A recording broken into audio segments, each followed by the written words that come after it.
Ladies and gentlemen, it is the 4th of January and we're coming up to the end of the sales, and this can be told as once again they're repeating, particularly on Steam. However, I'm going to do my best to go through a few other deals as well as the Steam deals. And there are a couple of reasonable titles actually on sale, particularly on Flash actually. So we're going to start off by going through the daily deals. I'm going to do this quite briefly as I've already explained most of them. But anyway, Sleeping Dogs is £10.19. That's actually a fairly good price. I have seen it slightly cheaper, but within the margin of error really. So for about £10, 66% off again. Yeah, it's not too bad. Many have called it an Asian version of GTA. In my opinion, that's not exactly fair. Others have criticised it for not getting weapons fast enough. Quite honestly, I think that criticism isn't completely fair. One of the primary reasons the Sleeping Dogs is a different game to GTA is the fighting. Now, it's not quite up there with Batman Arkham City, in my personal opinion, but it's not too bad. The major issue is just like Batman, countering is a bit too strong.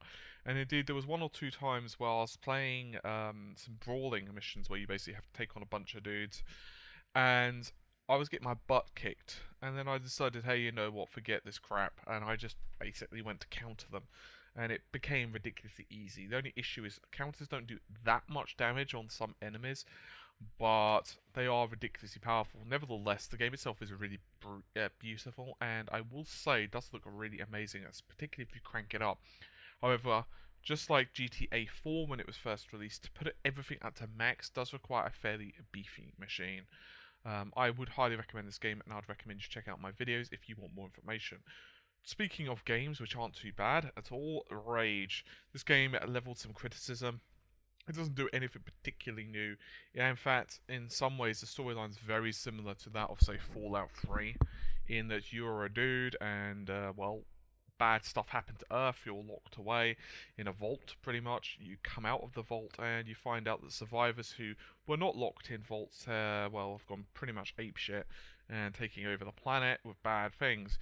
The game is not bad, actually. It's quite fun. The vehicle mini sections are actually fairly reasonably controlled, and the landscape is fairly big and varied. The major criticisms I would have with the game, first of all, with the actual regard to the technical side of things. I've mentioned this many times over, but in my opinion, id Software did an absolutely massive screw up when it came down to the actual lack of graphical options. It was right down there with kind of letting in the Trojan horse. It was pretty bad screw up. And the other one is that sometimes you feel like, well, there's very little reason and plot behind the game. The plot is somewhat loose. It doesn't really matter massively with a title like this, but you kind of just wish there was just a little bit more. Nevertheless, it is a good price, and for £3.24 there is DLC available for this, but it's not on sale, unfortunately. So tiff titties, as they would say. Next franchise, Crysis. Crysis levels. Crysis has some criticism aimed to it because people believe it's just a pretty game and that's the end of it. They're wrong.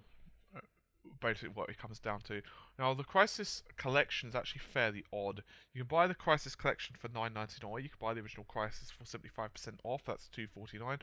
You buy a Crysis Warhead for $1.99. You can finally buy Maximum Edition for $6.24. I've been through this before real quick, but I'll go through it again real quick.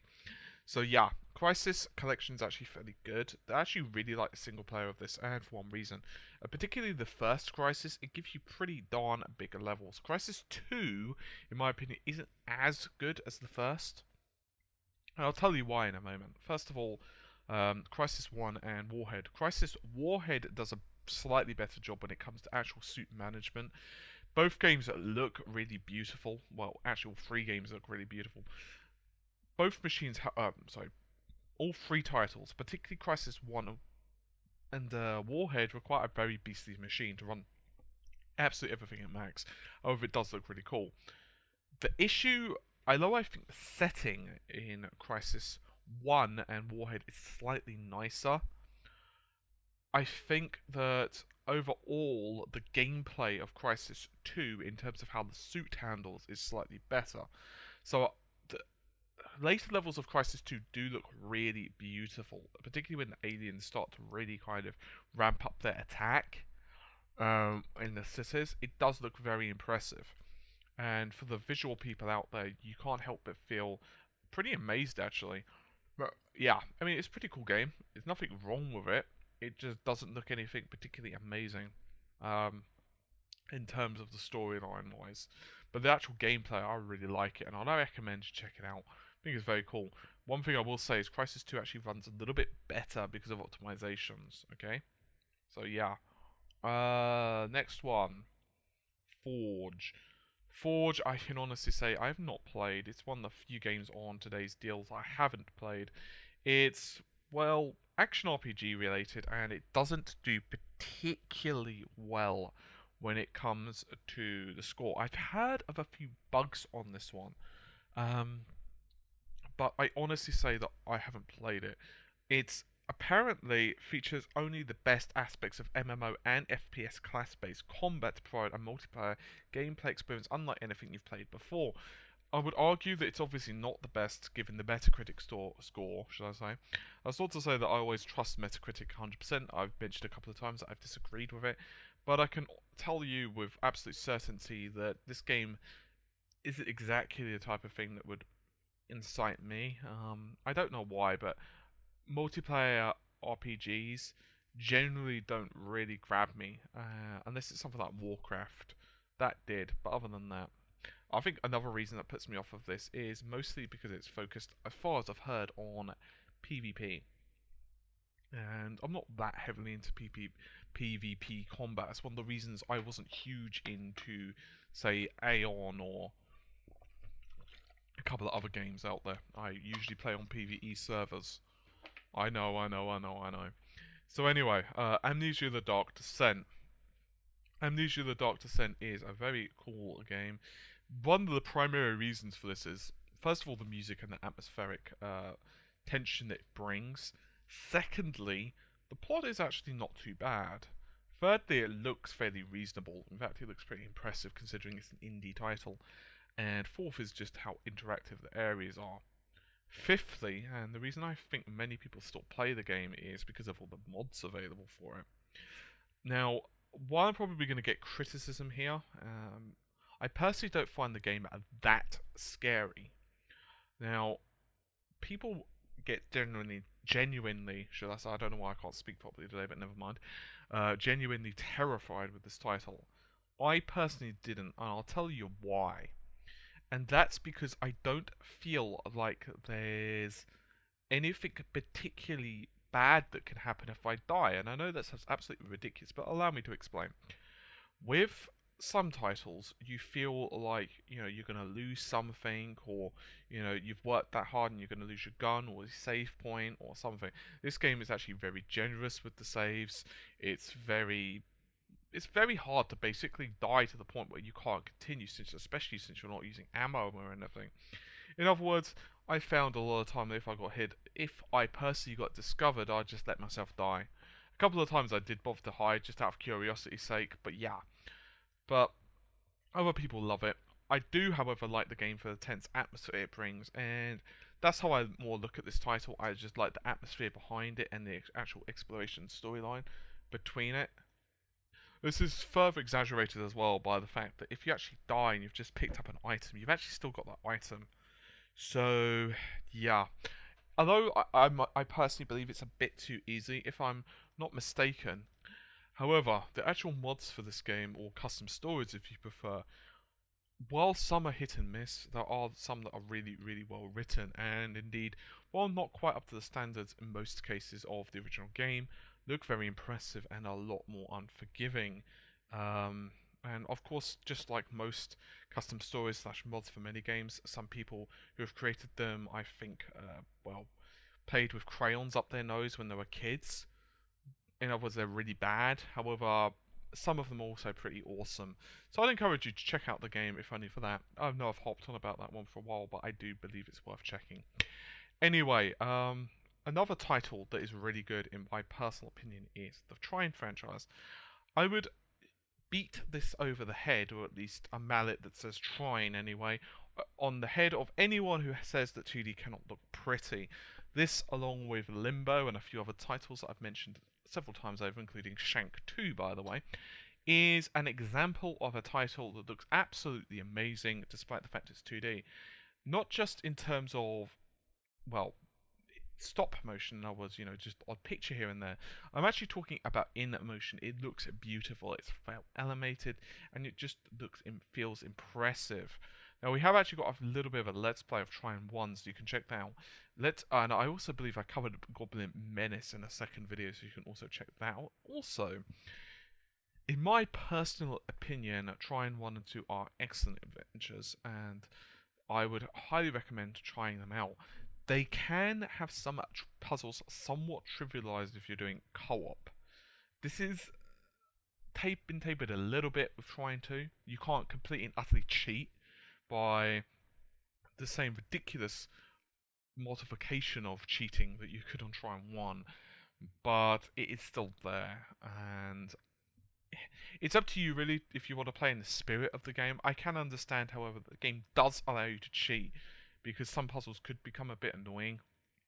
So yeah, most of it is physics-based puzzles, which, your mileage may vary on that, quite literally.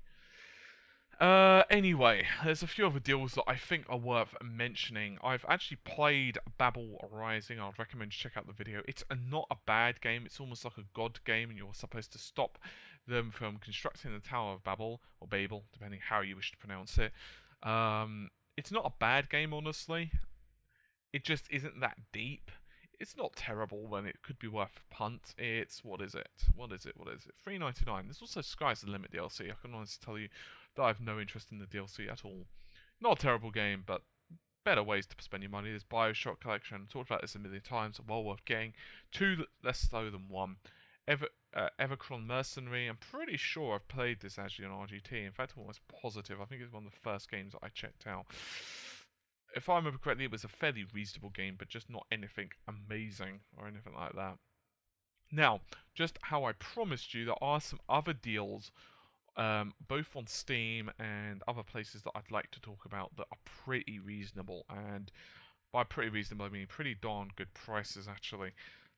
Despite the fact that they've not been on a daily deals for whatever bloody reason or another, I'm not quite sure which. It's a pet peeve, actually, I have with this particular sales fest.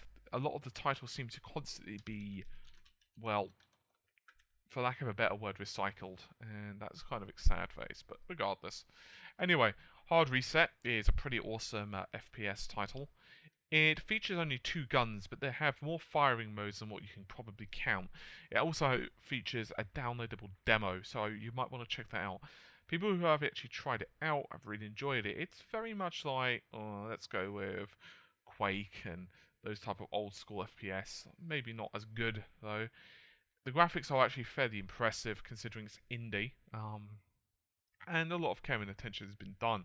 As I've said, for £2.49, it's not a shabby price at all, and could well be worth a blast if nothing else. They've also got the Bleed Pixels. It's only 66% off, he says, only 66% off, which is $2.37. I've been told this is very good, and I believe Amata covered it for the channel. However, I have been told that this game is extremely difficult. Obviously, your mileage, if I can get the darn word out, may vary, but it's not bad looking, actually. It's very 8-bit, and could well be worth checking out. Oh, also, you might want to check out another title by the name of Dead Pixels. It's only 33% off, but it's £1.33. I've done a video on this, so I'd recommend you check it out. It's very action RPG almost, and while it's a zombie apocalypse, nothing particularly new there, you're right. But it's 8-bit graphics and has a certain, I don't know what other word to use other than awesomeness. And while just from those screenshots you may think to yourself, it can't be that fun, it actually really is. When you get into it, I can assure you that you're going to swear quite profusely. There's going to be more swear words coming out of your computer room than what there is from a Quentin Tarantino movie, I have you know. Next one, Green Man Gaming are, well, doing a reasonable deal. They've got 20% off any digital purchase. That's down from the 30% it was over the Christmas period, so, you know, QQ and all. However, they do have Cien Mora, which is a side-scrolling shooty kind of game, a bit like R-Type, for example, although it does go in 3D perspective occasionally. I have done a video on this one. It does require Steam to play for anyone who's curious, but you can download the game 75% off at the moment, which brings it to £2, and then you can apply the 20% off code, so you can get it for a pretty darn good price. It's actually a pretty awesome game. It can get difficult if you crank up the settings and, you know, go later into the game. It features pretty nice music and doesn't require a rocket ship to be able to power it. I will say, however, I would recommend a joypad for this one. It does play a little bit nice. That's not to say it's impossible without one. It just does play a little bit better with one. And on the subject of reasonable deals, we have Gamersgate. They have Fallout New Vegas, which is £2.49. Not shabby deal, not particularly amazing, but not too bad. They also have From Dust, £2.99. I haven't really talked about Fallout because I think everyone and their mother knows about it. And From Dust isn't a terrible game, £2.99, could be worth checking out. They've also got Risen 2, $14.97. I think that's a bit too much. I wouldn't really play that for it. And they've also got a little bit off the Rift at the moment. That's the Infinity Edition of Storm Legion. That brings it to $22.48. Not bad if you're thinking of taking up that particular title. On another website, GetGamesGo, which is a legitimate key-selling website. No, it's not, you know, Russian keys or anything. I've used them a couple of times. They're reasonable. They've got Hell Yeah, Wrath of the Dead Rabbit, which is a pretty cool title. I'd recommend you check out our video, by the way. And that's 66% off, or £3.39. They've also got a great many titles for under £2. I'm not going to go through all of them because there is an absolute plethora of titles. And they've also got some of the Serious Sam titles for pretty cheap as well. Not too bad there. I've also got the Sega collection, which features some relatively good bundles, including Sonic 4 bundle, which includes Sonic Hedgehog Episode 1 and 2. I've covered the second one. That's $4.99. And actually a very good game, by the way. You can also get the Sega Sci-Fi Pack, which includes Alien vs Predator, Binary Domain, Space Siege, and Universe at War. I can honestly say that I've only played Binary Domain and Alien vs Predator, and while some people may disagree, I personally think that Binary Domain was made by those people who stuffed crayons up their nose. I really didn't like it. I thought it was pretty awful in just about every way possible, although it does have some fans, but they're just wrong, in my personal opinion. Next one, Dreamcast Pack. This is actually pretty good. It's got Jet Set Radio, Sonic Adventure 2, Sonic Adventure DX, Crazy Taxi, Bass Fishing, and Space Channel. Jet Set Radio, not bad. It was actually on, I think it was Green Man Gaming just yesterday for a few pennies. And Sonic Adventure 2, I could not like now. I just think the camera and everything else just bad. And it also features characters you just don't give a rat's ass. I don't know about you, but whenever I'm playing Sonic games, hey, I don't mind playing as Knuckles. Tails at a stretch, and even then there better be rewards after it. I'm talking, you know, not just achievements here. I'm talking better unlock Super Sonic. But I don't want to play as everyone else. You know, that's just my personal opinion. And also the game just handles like crap, and it's not great conversion anyway. Crazy Taxi, pretty awesome game. It also features some good music. Sega Bass Finishing, haven't played it. And Space Channel, not a bad title, not a bad pack from Sega at all. They've also got 23% off Far Cry. That brings the regular edition to £27. I've seen it cheaper on Amazon, though I will warn you, so don't just go ahead and buy it. I did have a brief look at Gamefly, also known as Direct to Drive, also known as goodness knows what else. And yeah, they're fairly expensive really for pretty much everything. They've got, for example, Wrath of the Dead Rabbit for $9.99, Cien Mora for $8, They've got Bulletstorm for $7.49, which isn't a terrible deal. It's not exactly they're trying to steal your kidney for it, but they are going to take your shoe for that price. I have seen it a lot cheaper, so I'd suggest googling around if that's your particular thing. So yeah, everything else, like for example, Far Cry is $29.99. So I'd probably say avoid these dudes. They have actually got Alien Colonial Marines here for $39.99, but it's cheaper on Green Man because you get cash back. Is basically what it comes down to. Oh, right. I'm unsure if there's going to be another set of deals tomorrow. Steam. Hopefully there will be, but I'm kind of thinking there's not going to be. Who the hell knows? Regardless, I'll probably do sale videos every so often, particularly if there's some really good deals, basically. If there's not, then who the hell knows? So yeah, these deals apparently end in 47 hours, or 40, or almost 48 now. So yeah. Anyway, yeah, I think that just about covers everything I wanted to on this particular video. So hopefully you guys have enjoyed the video, and I will see you soon. Take care of yourselves, and bye for now.